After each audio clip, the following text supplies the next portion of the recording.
Hello everybody, today we're going to learn lesson 9.1, and for today's lesson you're going to need this worksheet, which is page 246 of the student journal.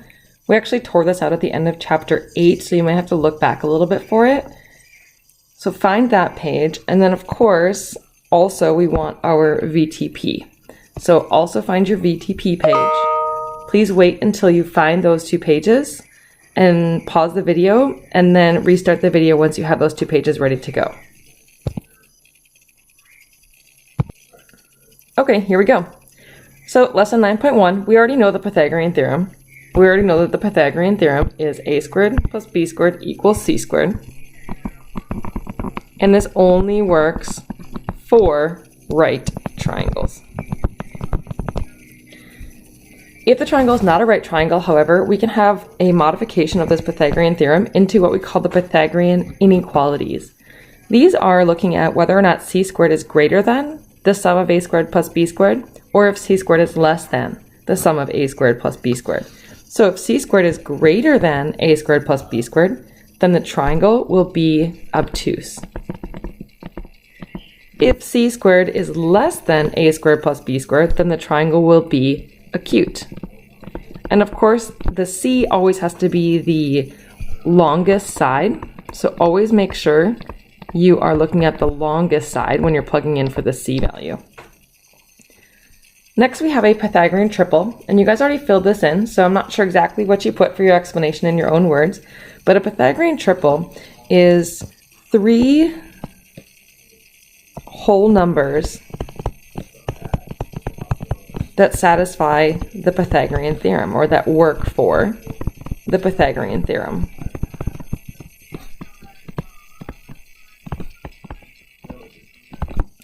And as you guys know, when we do a lot of the Pythagorean theorem problems, we often get square roots. So these ones will not have any square roots in them. And there are four that you want to memorize, and these are on the right-hand side in this table. So the first one is a 3, a 4, and a 5. So 3 squared plus 4 squared will always equal 5 squared. A 5, a 12, and a 13. A 7, 24, and 25. And then an 8, 15, 17. And those are our Pythagorean triples. There is another one, you don't have to memorize it, but the next one would be 9, 40, and 41, if you want to have that one in your pocket as a tool as well. All right, so using this information, we're now going to go on to the notes page. So turn to page 246 in the student journal, and let's complete the examples. Alrighty, here we are. So we're gonna look at this first example. So we have an 81, a 108, and then we want to find x. So we're going to do that by using the Pythagorean theorem first. So we have 81 squared plus 108 squared is equal to x squared.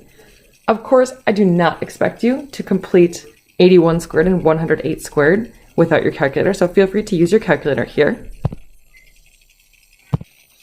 Sorry about that, pressed the wrong button. So 81 squared is 6,561.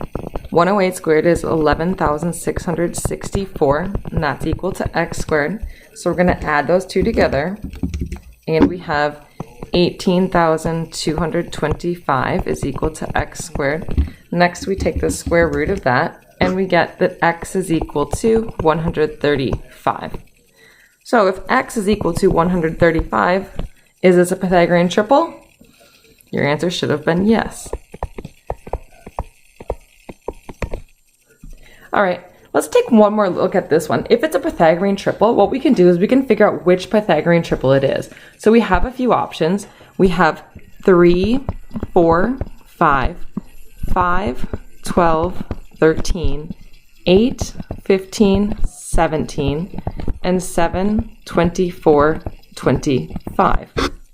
So we want to figure out which one of these it is. So we're going to pick one of the sides, doesn't matter which one.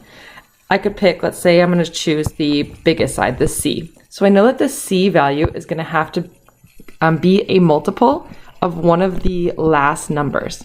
So let's see, does 5 go into 135? Well, of course it does, but how many times? So it's 5 times 27, which makes 135. So if that's going to be 5 times 27, let's see if 3 times 27 is equal to 81? And it is. So since this is the smallest side, this is 3 times 27. So that must mean that 108 is 4 times 27. You can check that on your calculator. So this is a multiple of the 3, 4, 5 triangle, and it's a multiple of 27.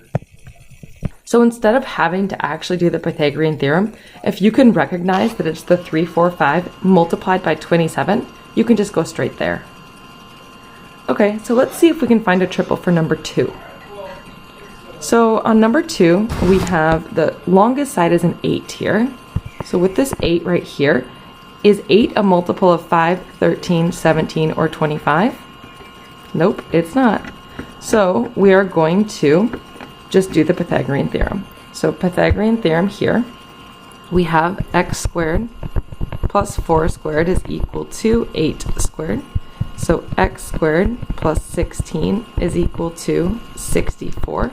So x squared is equal to 48. And now the square root of 48. So x is equal to the square root of 48, which we will simplify.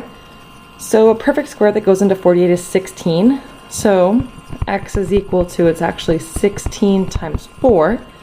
So we know that the square root of 16 is 4. So we have x equals, sorry, it is not 16 times 4, 16 times 3. So we have 4 square root of 3. And no, this one is not a Pythagorean triple. All right, looking at question number 3. Let's see if this one matches one of the Pythagorean triples. So if we look at our smallest side here.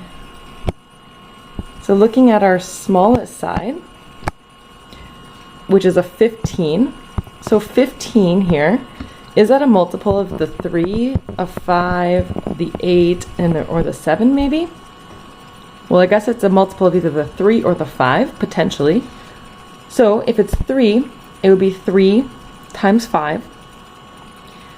And let's check. So if this one is 3 times 5, then the medium side would have to be the middle number, which is a 4. It would have to be 4 also times that 5. And yes, 4 times 5 equals 20. So that means that the x is going to be 5, because that's the last number up here, times 5. So that means that x is equal to 25. So is this one a Pythagorean triple?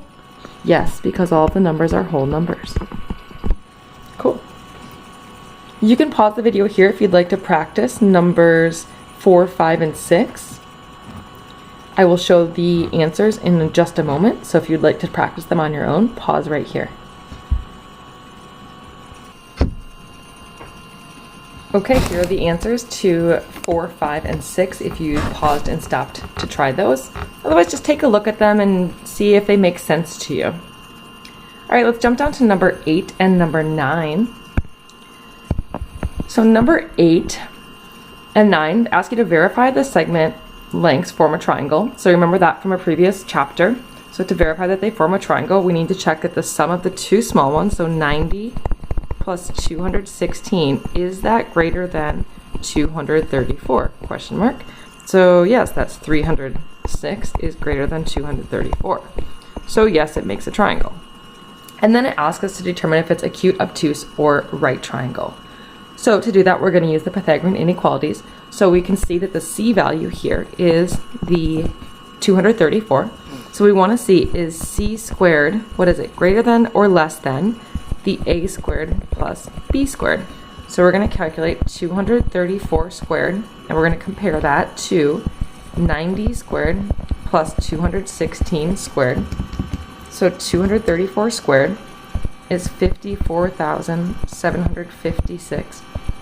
Compare that to 90 squared plus 216 squared, which is also 54,756. So if those are equal, then what type of triangle is it? Hopefully you said a right triangle. Number 9, same idea. We're going to first check to see that it's a triangle. So the square root of 3 is about 1.7. So that's going to be the c value. So here we have the two smallest going to be greater than the square root of 3. Sorry, there's my little puppy. And so we have 2. Is that greater than the square root of 3, which is about 1.7? So yes, we do have a triangle. So now we're going to test our c squared and to a squared plus b squared. So c squared, the square root of 3 squared, compare that to 1 squared plus 1 squared.